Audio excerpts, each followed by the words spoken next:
Assalamualaikum warahmatullahi wabarakatuh. Waalaikumsalam warahmatullahi wabarakatuh. Yang sebelah sono belum jawab kayaknya ya. Belum kompak. Saya ulang. Assalamualaikum warahmatullahi wabarakatuh. Waalaikumsalam warahmatullahi wabarakatuh. Alhamdulillah wa syukrulillah ala ni'amillah wassalatu wassalamu ala rasulillah sayyidina wa habibina wa syafi'ina wa karimina wa maulana Muhammadin Sallallahu alaihi wasallam. wa maulana Muhammadin. Sallallahu alaihi wasallam. Jawabnya ternyata belum kompak.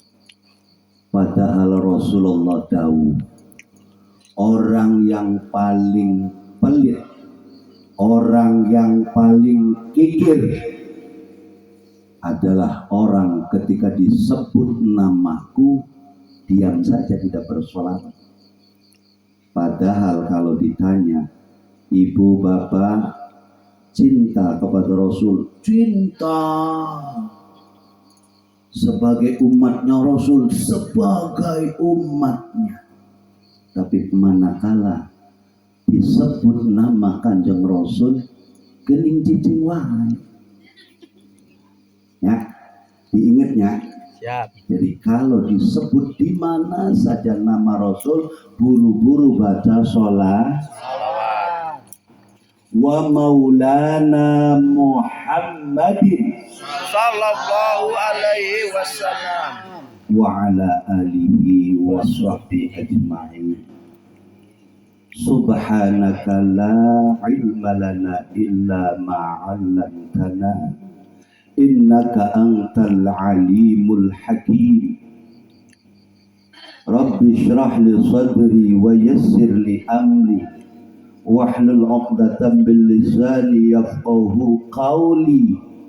Ilahi antal maqsudi wa ridhakal matlubi a'tini mahabbataka wa ma'rifataka. Amma ba'd. Para bapak, para ibu sekalian yang sangat saya hormati, pertama-tama rasa syukur kepada Allah Subhanahu wa ta'ala. Senantiasa kita bangun di atas hati kita yang paling dalam, karena syukur adalah kunci dari segala kebahagiaan. Syukur adalah kunci daripada segala ketentraman. Maka kalau kita mengharapkan sebuah ketenangan, ketentraman, kedamaian, baik secara individu ataupun secara keluarga ataupun secara sosial bermasyarakat, kuncinya satu, syukur. Oleh karena itu, mari kita bersama-sama pada malam hari ini membaca hamdalah dengan kesadaran yang paling penuh sebagai rasa syukur kita kepada Allah Subhanahu wa ta'ala, zat yang sangat kasih dan sayang. Betapa banyak nikmat yang Allah curahkan kepada kita. Bahkan Allah dawuh dalam Al-Quran, wa in ta'uddu ni'matallahi la tuhsuha. Seandainya kalian bangsa manusia mau menghitung-hitung nikmat Allah, la tuhsuha, kata Allah, tidak akan kalian sanggup menghitungnya. Tidak akan kalian mampu menghitung nikmat Allah. Sederhana, mensyukuri kedipan mata kita kita tidak akan mampu. Yuk bareng-bareng kita memuji Allah dengan membaca hamdalah. Alhamdulillahi Rabbil alamin. Salawat serta salam tak lupa kita sampaikan, kita haturkan kepada junjungan Nabi besar Muhammad sallallahu alaihi wasallam, di mana beliau adalah insan kamil mukammil, di mana beliau adalah seorang proklamator Islam, di mana beliau adalah seorang kekasih Allah, di mana beliau adalah insan yang pertama yang dipersilakan oleh Allah dan dijamin oleh Allah untuk masuk surga. Beliau adalah manusia satu-satunya yang kelak di yaumil hisab nanti, yang bersedia membela kita semua. Para bapak, para ibu sekalian, pertama saya memberikan penghormatan kepada para ulama, para asatidz, para asatidah. Saya juga memberikan penghormatan yang sangat luhur kepada Ketua Majelis Ulama, kepada Bapak Kepala Desa beserta stafnya, juga kepada Ketua DKM, juga kepada para bapak, para ibu, para bini sepuh. Saya datang dari tanah Cirebon untuk sekedar berbagi tentang cinta dan kasih sayang. Saya datang ke sini untuk mengikat sebuah kasih dan sayang. Saya datang ke sini atas kehendak Allah yang Maha Kasih dan Sayang. Saya hanya mengamalkan sepanjang hidup saya makna daripada Bismillahirrahmanirrahim, di mana di dalam Al-Quran setiap surat selalu diawali dengan Bismillahirrahmanirrahim, kecuali surat At-Taubah. Saya hanya ingin berbagi tentang cinta kasih sayang kepada masyarakat desa, apa namanya, Mandala Mekar ya. Semoga kedatangan saya ini atas kuasa Allah bisa memberikan pencerahan kepada para bapak, para ibu sekalian, sehingga kita memahami makna hidup dan kehidupan, sehingga kita mengerti betapa mulianya kita selaku manusia, sehingga kita menyadari betapa waktu yang Allah sediakan adalah sangat bermanfaat kita, sangat bermanfaat untuk kita semuanya, untuk selalu memperbaiki diri, sehingga pada akhir perjalanan hidup kita Allah menghadiahkan kepada kita yang namanya husnul khotimah. Amin. Amin. Amin. Amin. Amin ya Rabbal Alamin. Para bapak, para ibu sekalian, punten ya nya, saya teh orang Cirebon, kebetulan Cirebonnya Jawa. Sebab Cirebon itu Jaware, Bu, Pak. Jawa sewarenya sudah seware, jadi Jaware ya. Jadi hampura ngomongnya, daripada saya bingung, lain teu bisa, Bu. Hayo debat bahasa Sunda mah ngan abdi teh kagok. Jadi saya termasuk orang yang sangat mencintai NKRI. Ibu cinta nggak sama NKRI? Tuh kan sedikit. Ibu bapak cinta sama NKRI? Cinta. Tah, lamun cinta mah hayulah. Bahasanya NKRI aja. Ya, setuju ya Bu ya? Setuju. Masih kuat. Kuat. Cuk. Sayanya yang nggak kuat. Tadi alhamdulillah dari Bapak Ketua MUI juga sangat luar biasa, pesan singkat namun padat.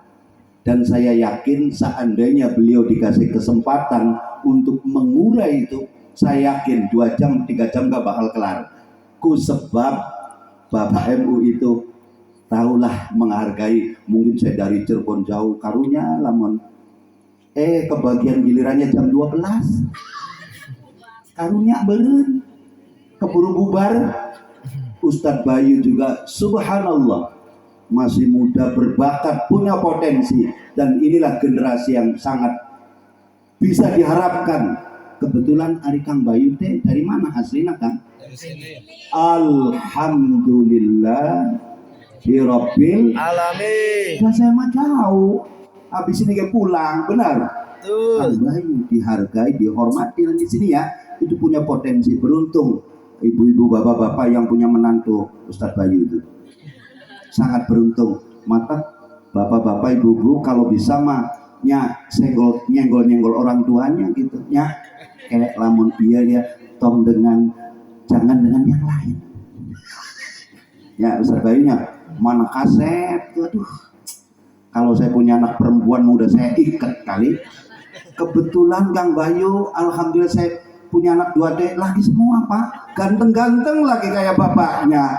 Dulu. Alhamdulillah. Saya mau bertanya kepada ibu-ibu, bapak-bapak, orang desa Manggala Mekar. Mandala Mekar. Saya ini ragu. Ragunya apa Pak? Saya pengen memastikan sebenarnya ibu-ibu, bapak-bapak ini cinta enggak sih sama Rasul ya kira-kira? Cinta enggak sama Rasul? Kalau cinta sama Rasul, Rasul sudah memberikan jaminan. Man ahabbani ma'ani fil jannah. Siapapun kata Rasulullah yang mencintai aku, maka akan bersama-sama denganku di surga. Mau saya ajak supaya ibu, bapak-bapak mencintai Rasul.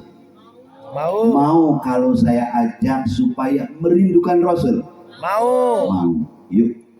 Sebelum saya mengurai sedikit tambahan daripada Ustadz Bayu dan Bapak Ketua MUI, saya ingin mengajak kita bersolawatan kepada Kanjeng Rasul dengan satu harapan, semoga Ruhul A'zam, karena Rasul juga disebut dengan Ruhul A'zam, ruh yang agung, semoga hadir bersama-sama kita. Amin. Karena jasad dimakan oleh zaman atau waktu. Kanjeng Rasul, jasadnya Rasul sudah wafat 14 tahun yang lalu, 14 abad tahun yang lalu, atau 1440 sekian. Tapi Ruhul A'zamnya, rohnya tidak pernah mengalami kematian. Diingat ya, ruhnya Kanjeng Nabi tidak pernah mengalami kematian, termasuk ruhnya seluruh umat manusia. Jadi kita sangat berharap kepada Allah, ya Allah, hadirkan Ruhul A'zam kekasihmu Muhammad itu hadir di tengah-tengah kita. Amin. Amin. Yuk sholawatan, ikuti saya. Tahu nggak sholawatnya Ustadz Ujang Bustomi dari Cirebon? Pernah dengar? Pernah dengar? Pernah. Viral. Kalau nggak dengar kebangetan. Bismillahirrahmanirrahim. Allahumma nanti dulu, saya dulu baru ibu ikutin saya biar rasanya enak. Allahumma sholli ala Muhammad ya Rabbi sholli alaihi wa sallim. Allahumma sholli ala Muhammad ya Rabbi sholli alaihi wa sallim. Ayo bareng-bareng. Allahumma sholli ala. Lepas suaranya, jangan ragu bersolawat kepada sang baginda yang mulia. Sholli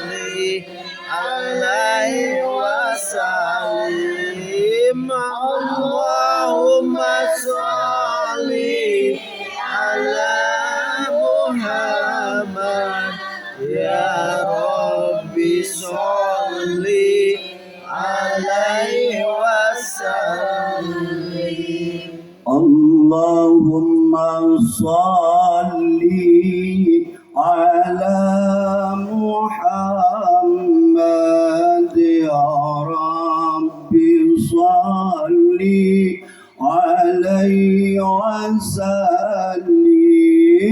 اللهم صل على محمد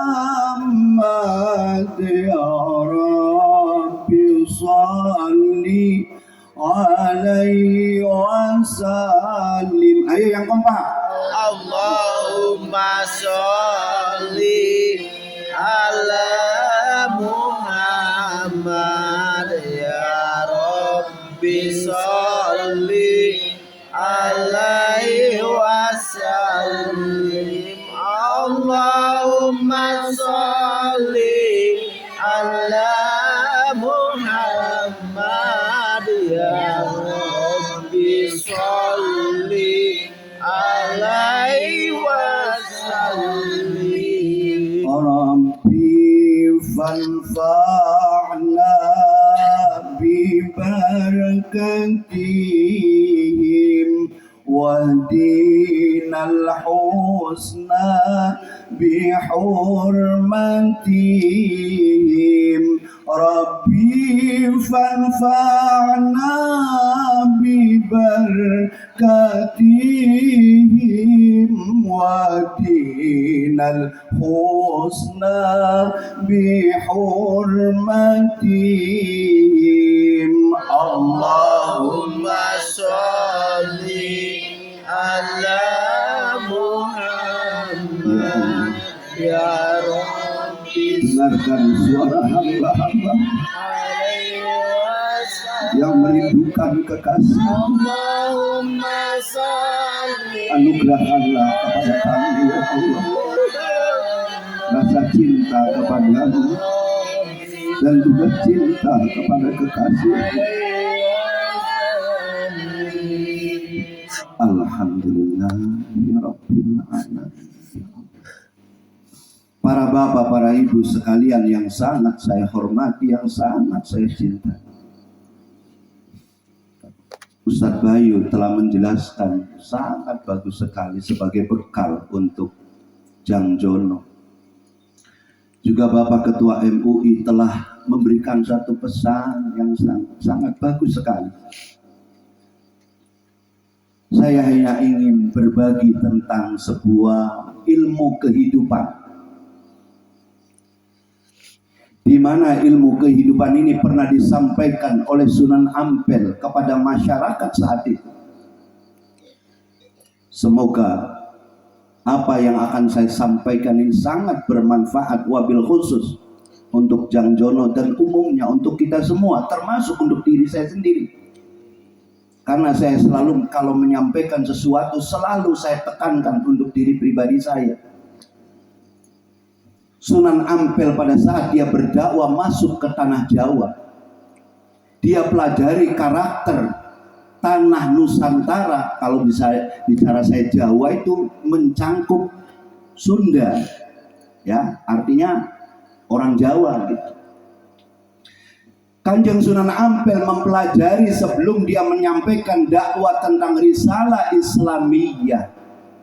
Dia pelajari karakter masyarakat kita orang Jawa, entah Jawa Barat, Jawa Tengah, Jawa Timur. Oh, ternyata orang Jawa itu senang nyanyi atau nembang. Ya, termasuk ibu-ibu tadi kan saya perhatikan tuh senang menembang. Sampai ibu ditembangkan, ya, sholawatan ditembang. Artinya karakteristik sifat orang Jawa itu selalu bahagia. Sambil nepak ben kepretnya, kalau di kampung saya namanya ben kepret gitu ya. Sama, alhamdulillah. Kalau sama mah sukan benten. Itu sambil saya perhatikan dari jarak jauh, saya cuma melirik ya. Saya lirik pakai mata saya sebelah kiri. Wah, ibu-ibu ini sangat gairah sekali, sangat gairah sekali. Ungkapan-ungkapan cintanya kepada Rasul itu diungkapkan lewat sebuah ungkapan syair-syair yang teramat indah. Termasuk Kanjeng Sunan Ampel itu menciptakan sebuah tembang yang namanya tembang mocopat. Pernah dengar? Alhamdulillah. Kalau belum pernah dengar, saya ulang, ibu-ibu, bapak-bapak pernah dengar tentang yang namanya tembang mocopat? Pernah dengar? Betul, pernah? Belum pernah dengar? Saya ulang. Apa bapak-bapak, ibu-ibu pernah dengar tentang tembang mocopat? Kapan? Sekarang. Nah, wong saya ngomong berulang-ulang kok nggak pernah dengar katanya. Saya ulang lagi nggak pernah. Oh, berarti saya paham, ibu-ibu, bapak-bapak ini kesadarannya belum full, belum ngumpul. Meren aya nu mikiran utang gitu. Bener. Duh, aya nangges tanggal berapa? Kredit motor. Aya deui, aduh, pamajikan urang mah bawel cenah cerewet. Geus balikeun wae tah. Ada referensi dari Ustaz Bayu, tapi nggak ada ya cerewet-cerewet dikembalikan, nggak ada. Ya, ini mudah-mudahan bisa memberikan pencerahan karena saya menyeluruh ini ya. Kalau tadi untuk pesan untuk calon pengantin Jang Jono itu sudah komplit menurut saya, maka saya harus mengambil tema yang berbeda. Kalau menjelaskan wa min ayati lagi udah komplit. Sekarang saya berbagi semuanya. Ini untuk baik pengantin lama ataupun pengantin baru, kena semua. Termasuk saya. Kanjeng Sunan Ampel menciptakan sebuah tembang yang namanya tembang mocopat. Moco itu membaca, pat itu papat, empat. Harus memahami empat katanya. Saya renung ibu, Pak, apa maksud? Oh, ternyata rukun agama itu ada empat. Pertama syariat, kedua thariqat, ketiga hakikat, keempat Ma'rifat. Ya, ada empat, Bu. Jadi dasar daripada agama tuh tiga menurut Kanjeng Nabi. Islam, iman, ihsan. Islam bicara syariat, iman bicara tauhid, bicara iman, bicara keyakinan, ihsan bicara akhlak. Ya. Nah, ini empat dipecah oleh para wali. Yang tiga ini jadi empat, syariat, thariqat, hakikat, makrifat. Oh, berarti manusia harus memahami empat, karena empat itu adalah sebagai pedoman untuk manusia supaya selamat minat dunia ilal akhirat. Puntennya Bu, saya mah nggak bisa bercanda, nggak bisa guyon, dan saya mah biasa ngadepi majlis-majlis zikir. Jadi wayah nanya, dan saya mah lain pelawak. Dan saya malahin cepot. Ya, jadi ini mengaji, maka kesadarannya yang full. Mudah-mudahan bisa membawa pencerahan.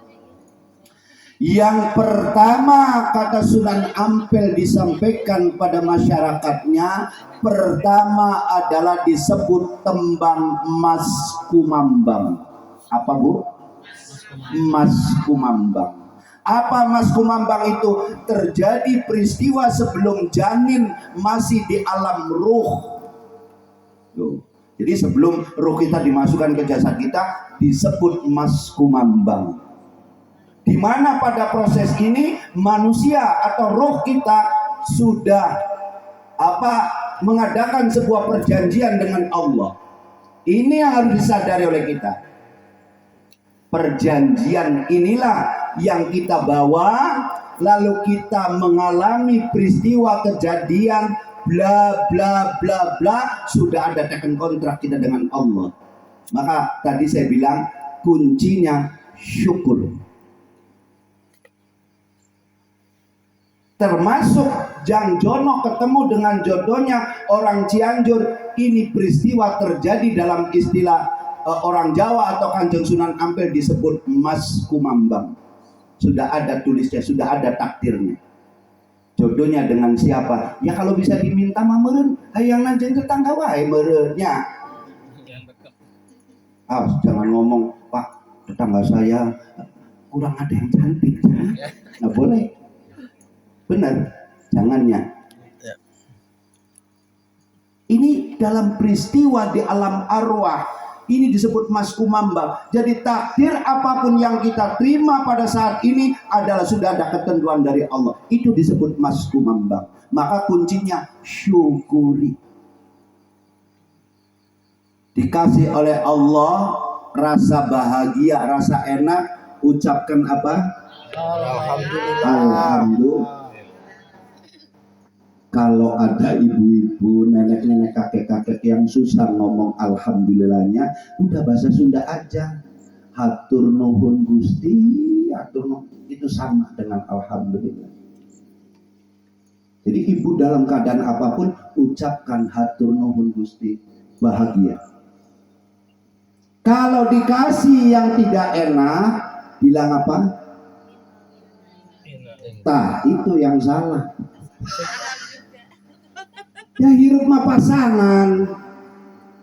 Nah, mari diberi bahagia, mengucapkan alhamdulillah. Giliran dikasih susah, innalillah.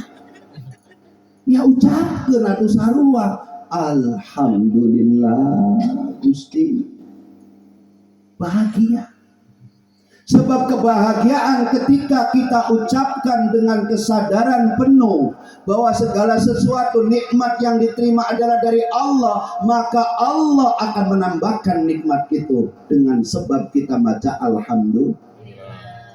Wa in ta'uddu ni'matallah la in syakartum la azidannakum wa la in kafartum inna azabi lasyadid. Itu janji Allah. Kalau kalian mau mensyukuri nikmatku, kata Allah, akan aku tambah. Tapi kalau kalian mengingkari, azabku sangat pedih. Ya kalau nikmat alhamdulillah mau wajar atuh Pak. Kumaha urang teh hirup teh susah wae piraku kudu nyebut alhamdulillah. Tah di dia kekesalan urang teh. Padahal saat kesusahan kita syukuri, Allah ganti dengan kenikmatan. Itu rumusannya. Ini mah giliran susah. Innalillah. Bari cengcerit di pojok imah, aduh Gusti. Naon orang hirup teh kieu wae. Pada saat ibu bapak mengeluh terus-menerus, kesusahan tidak akan diangkat oleh Allah. Dan kesusahan kesenangan mah eta mah tangga perjalanan kedewasaan kita, tangga perjalanan kesabaran kita, tangga perjalanan keyakinan kita kepada Allah. Malam doa, ya Allah jadikan hamba ini sebagai orang yang sabar ya Allah. Giliran dikasih tangga untuk menjadi orang sabar, kok jawabnya innalillahi. Kumaha eta teh Bu? Sok dicerna dipikir. Setuju Bu kalau dikasih susah ucap alhamdulillah? Setuju. Nah. Padahal itu rahasia kebahagiaan. Boleh diuji kalau nggak percaya, silakan. Pada saat diuji oleh Allah dengan susah kita ucapkan alhamdulillah ya Allah, artinya ibu menjadi orang yang selalu bahagia. Susah senang tidak ada bedanya, seperti siang malam tidak ada bedanya. Kalau ibu innalillah, artinya ibu itu nggak nerima. Padahal susah senang itu dari Allah, betul? Kenapa tuh dipilih-pilih?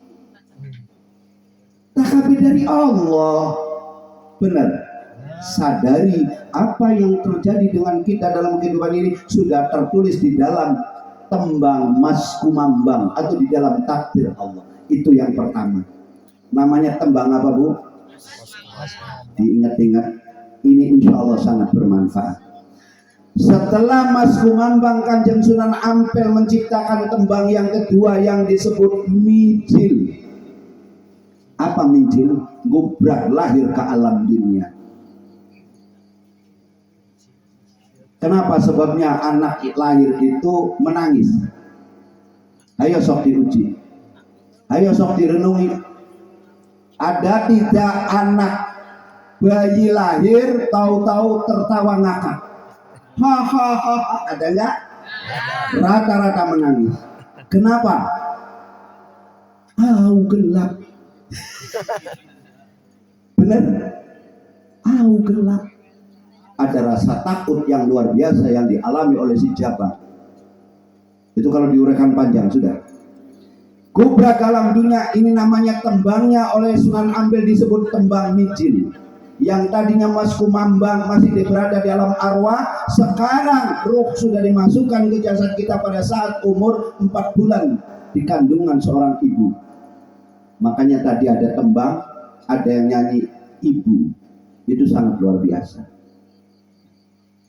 Pengabdian seorang ibu, jasa seorang ibu sangat-sangat luar biasa.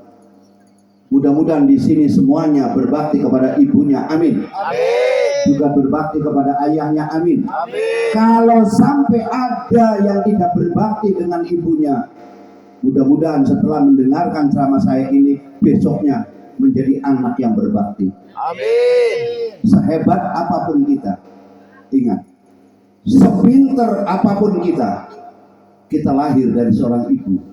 Pada saat seorang ibu melahirkan, di antara hidup dan mati, dan ibu-ibu paling tahu. Punten lamun bicara farji, si Ustaz Bayu mah kudu jelas.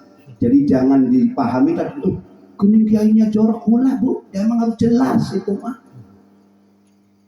Coba bisa dibayangkan bu, jalan Gua Garba seorang ibu yang segitu sempitnya, harus mendorong kepala jabang segitu gedenya.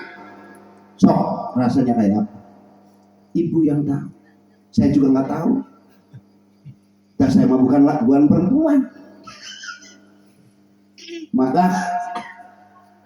saya pesan, jadilah anak yang berbakti kepada ibunya.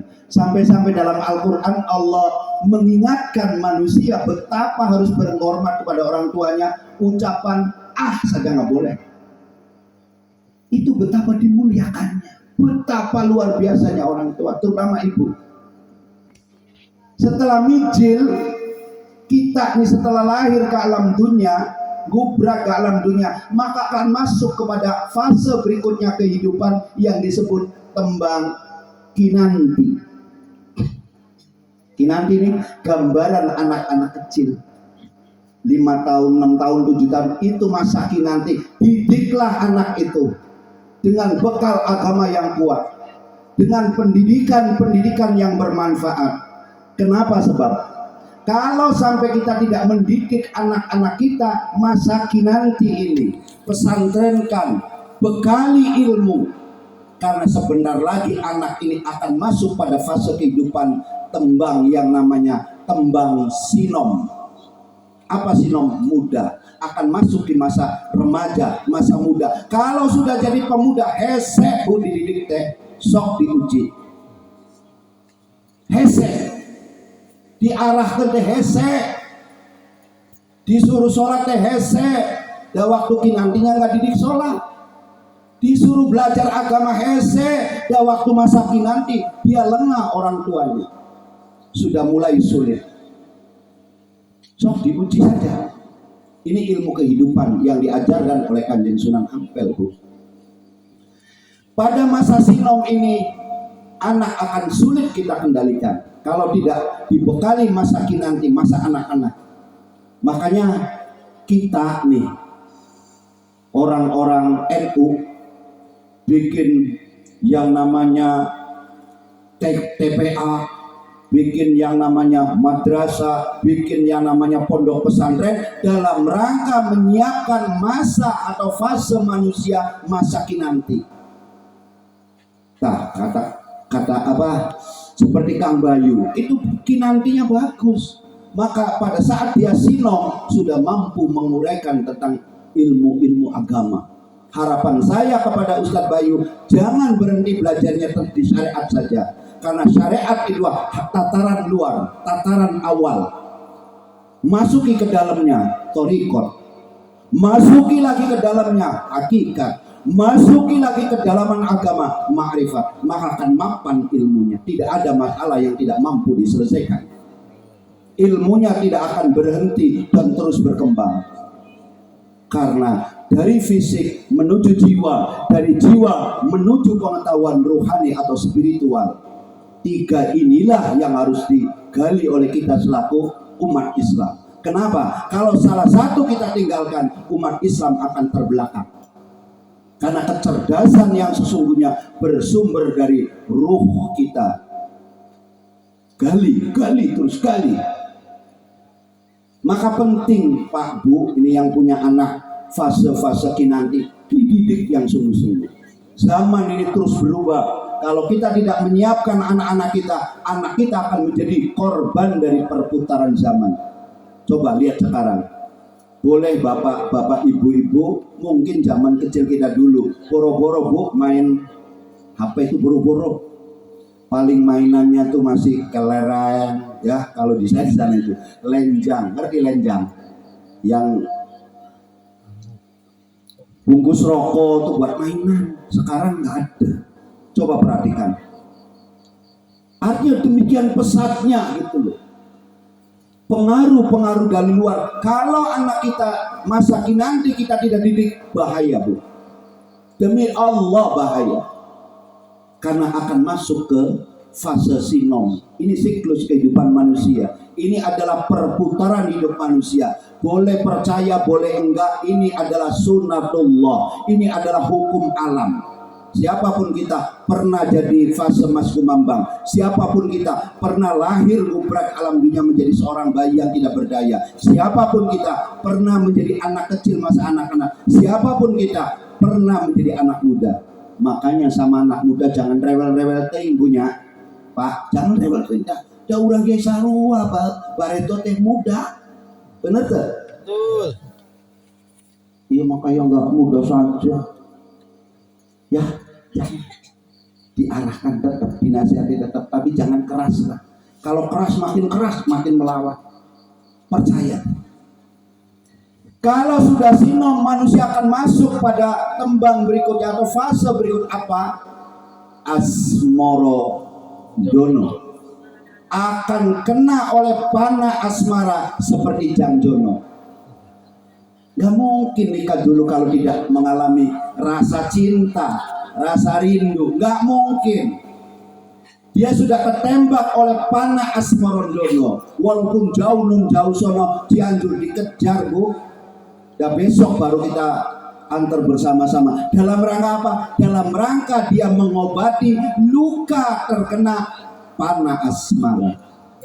Kalau manusia, kalau kita sudah kena Asmarondono, sudah ketembak oleh panah asmara, panah cinta, punten.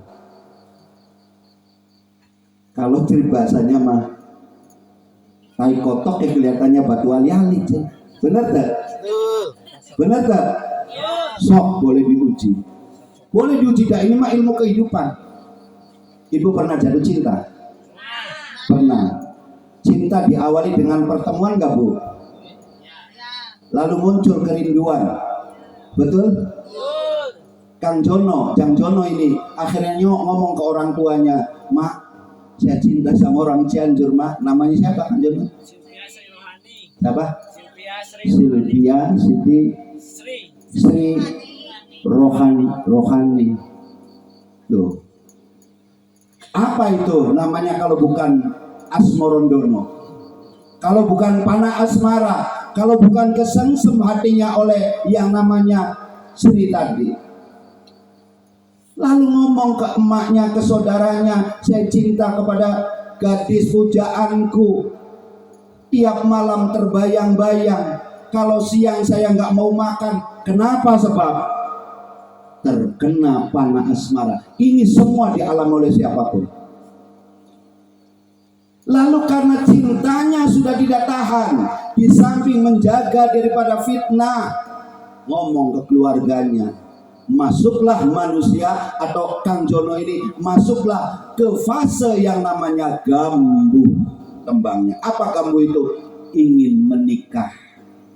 Besok kita antar dalam rangka apa? Dalam rangka masuk ke fase gambuh atau menikah. Ini yang tadi dibahas oleh Ustadz Bayu. Ini yang tadi dipesankan oleh Bapak Ketua Majelis Ulama. Karena apa? Karena sangat rawan kalau tidak dipahami tentang sebuah pernikahan. Ustadz Bayu tadi menjelaskan sangat luas dan lebar. Hanya saya ingin menambahkan sakinah, mawaddah, warahmah. Harus paham dulu tentang azwaja, urutannya. Kalau azwajanya ditinggalkan, kalau azwajanya tidak dipahami dengan tepat, maka tidak tepat juga sakinah mawaddah warahmah. Hanya sebuah retorasi, hanya sebuah ungkapan-ungkapan yang dia sendiri tidak mengalami. Azwajah itu apa maknanya? Pasangan. Ini secara umum kita pahami dulu. Allah ciptakan selalu berpasangan. Ada langit, ada bumi, betul? Ada laki, ada perempuan, betul? Ada siang, ada malam, betul? Semua berpasang-pasangan. Dan saya bertanya, yang namanya pasangan itu sama apa beda? Jelas beda.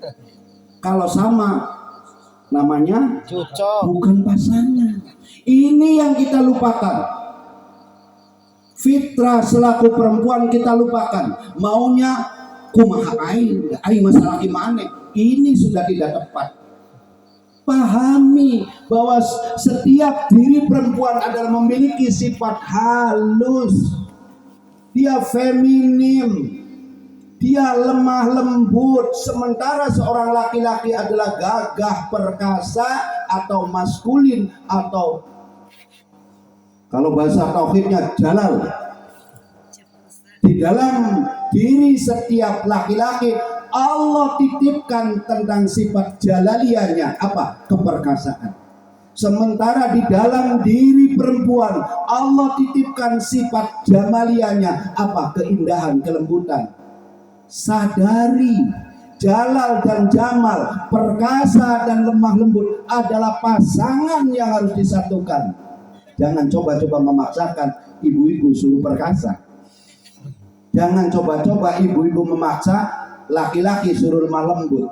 Sudah menyalahi fitrah selaku manusia. Kalau azwajanya tidak dipahami, sakinah, mawaddah, warahmah hanya impian yang tidak pernah menjadi kenyataan. Maka di ayat akhirnya, inna fi dzalika la ayatil liqaumin yatafakkarun.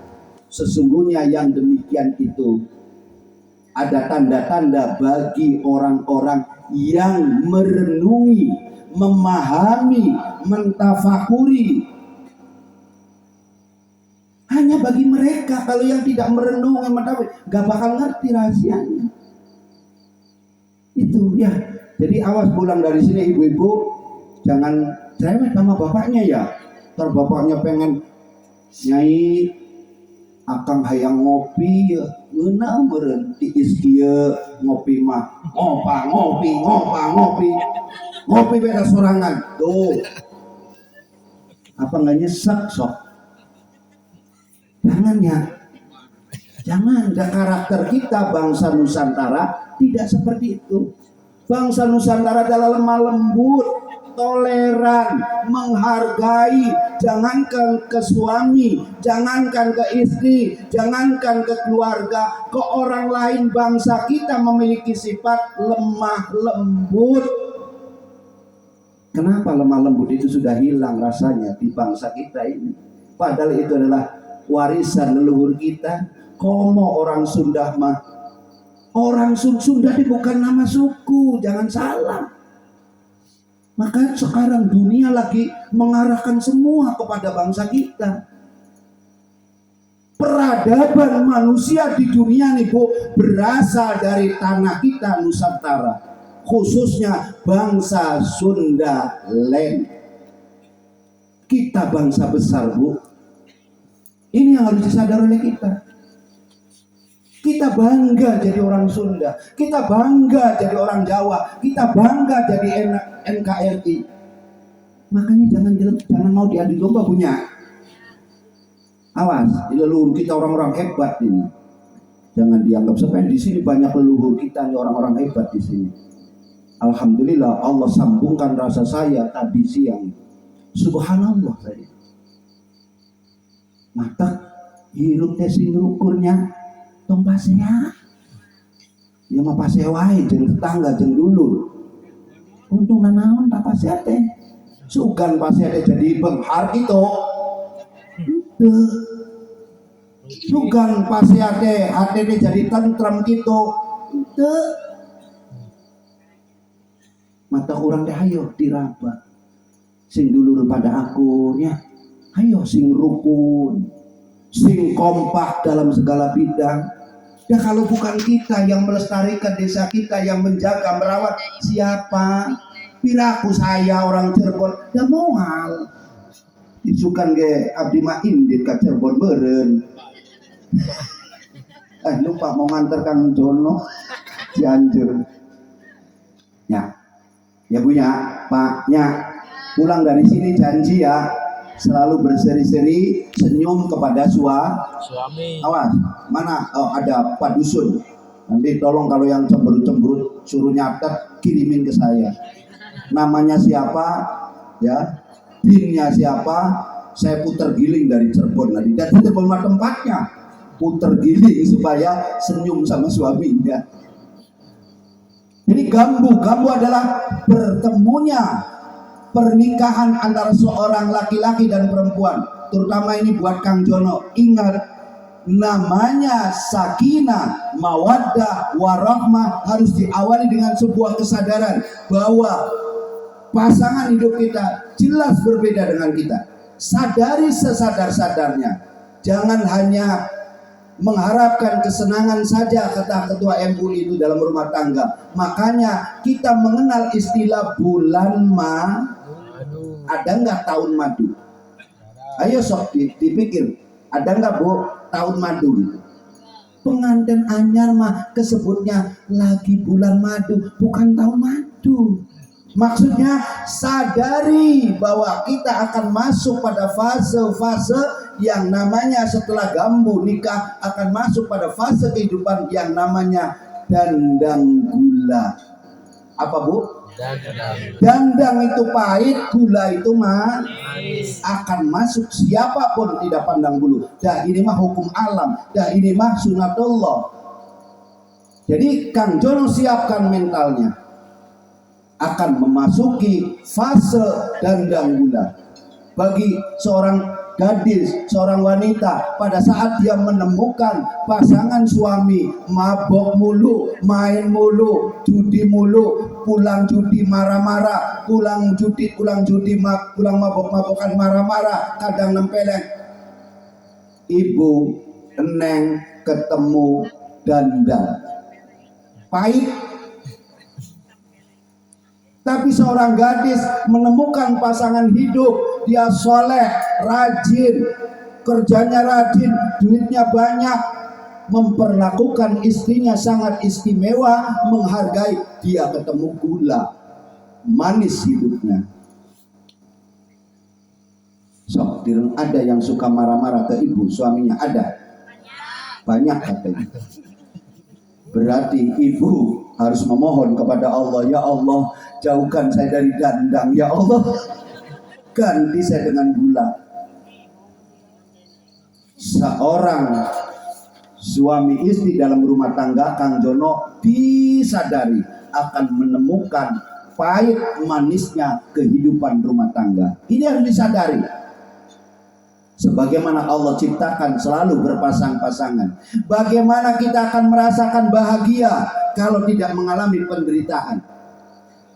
Manusia hidup di alam dunia tidak akan mengalami derita terus, tidak akan mengalami dandang terus, gak mungkin. Begitu juga tidak akan pernah mengalami gula terus, manis terus, gak mungkin.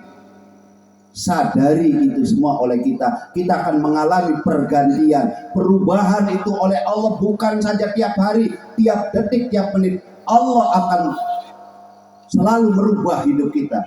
Karena hidup adalah perubahan. Yang tidak siap dengan perubahan, dia akan tergerus oleh perputaran zaman. Maka jadilah manusia-manusia yang tangguh dalam menjalani kehidupan. Terutama Kang Jono yang tangguh. Karena ini akan dialami. Inna fi khalqis samawati wal ardi wa ikhtilafil laili wan nahar.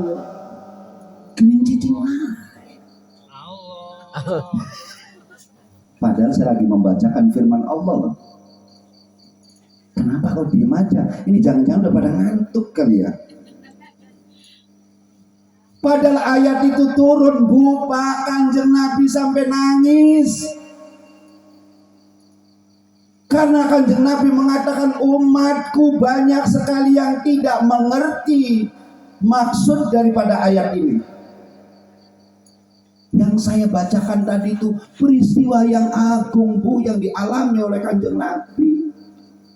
Kanjeng Nabi diam di atas pembaringannya sambil mengeluarkan air mata. Padahal saat itu sholat subuh sudah harus dilaksanakan.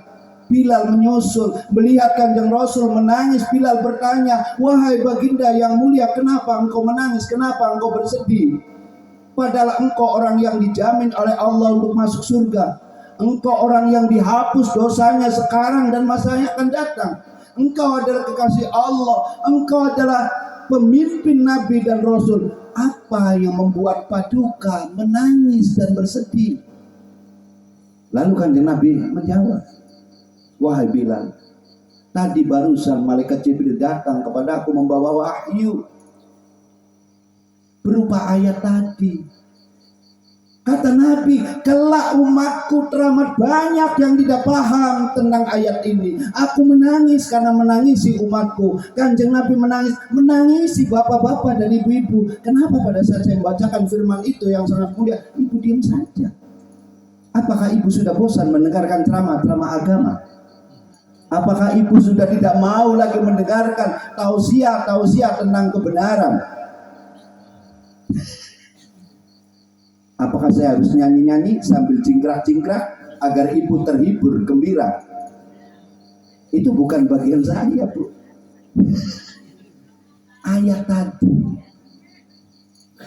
Inna fi khalqis samawati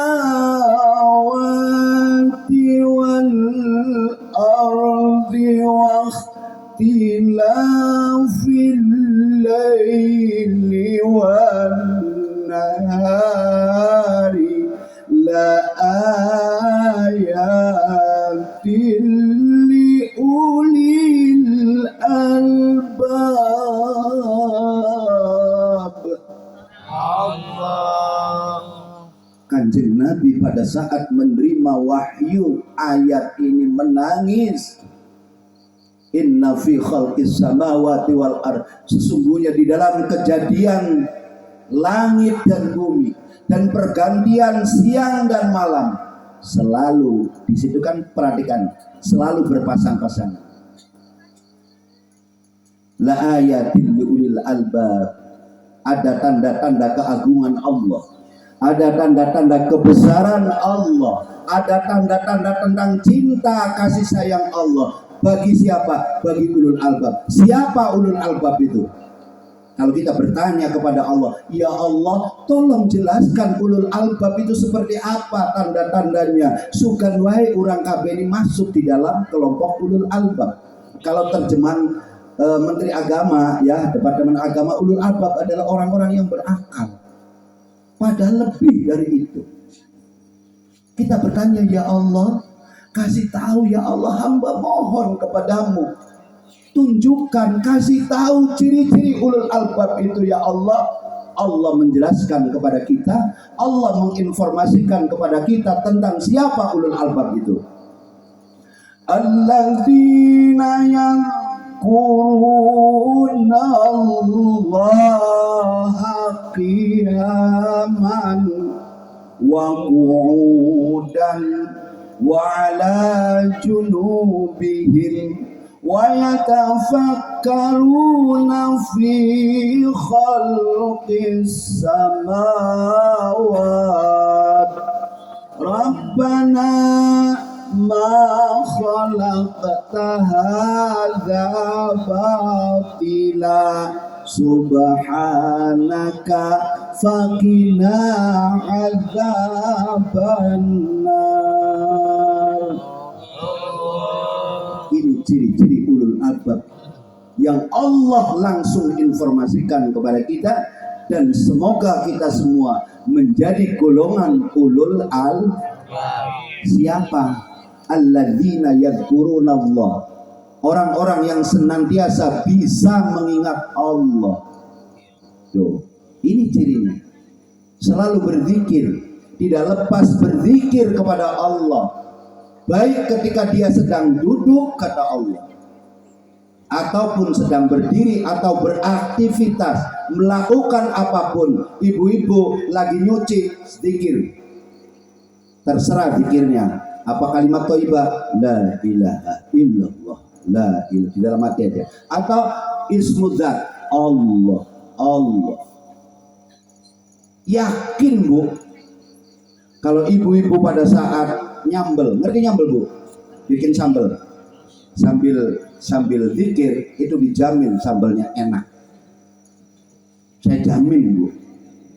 Sambil ngulek, la ilaha illallah, la ilaha illallah, la ilaha illallah, la ilaha illallah. Ayo bareng-bareng, la ilaha illallah, la ilaha illallah, la ilaha illallah, la ilaha illallah. Sambelnya akan diberkahi oleh Allah. Yakin, saya yakin.